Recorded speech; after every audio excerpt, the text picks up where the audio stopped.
The last thing, before I bring on my guests for tonight, who apparently have showed up, before I do, I'd like you to have a look at this map. As you know, if you've ever watched this show before, you know that I'm a proponent of town-village unification. It seems to me that two governments here is too many, and where one would be just enough. And actually, in some ways, I think there are four governments here, and three would be nice. Four governments being one SUNY, because they really do rule their own roost. The school district, they have this enormous funding mechanism. They have their own governing board.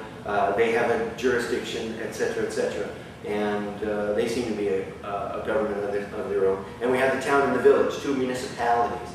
And this, ladies and gentlemen, if you could follow the contours of this, this is actually the Wallkill River here.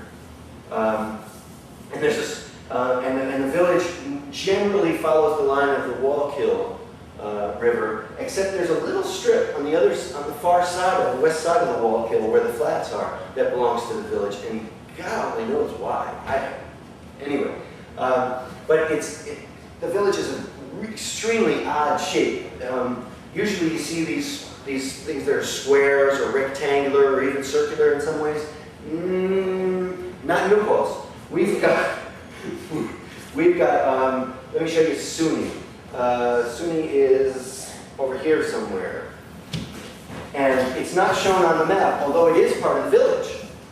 I don't know why it's not colored in. Oh, I know why it's not colored in, because this is a zoning map where they're coloring in all the different residential and business zoning districts. SUNY, being a government and a jurisdiction unto itself, doesn't have to conform to village zoning. Although down here, if you watch the dotted lines, that is also the village, because SUNY voters, SUNY New Paltz students are village voters. And the ground is inside the village, and everybody who lives there in the dorm, etc., are village residents and voters. But way up here is the place where the Woodland Ponds project is going to be, the senior citizen housing project, and an assisted living center, so-called. And you cannot, although it's contiguous, there's a little spot here that connects it to the rest of the village. You can't drive a car. You have to leave the village. The road up here ends, and there's just forest here.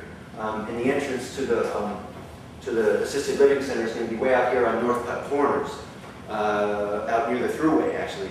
And you're going to be able to come in through here. So you have to leave the village in order to get to Woodland Ponds. And I just wanted to show you all that because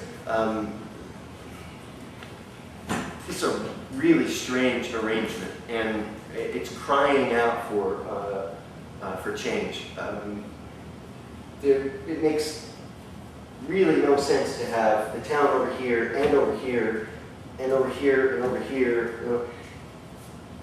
Anyway, we're going to begin the discussion in an organized way on how to unify the town and the village really soon. Continue to watch the show. I'm going to call a meeting.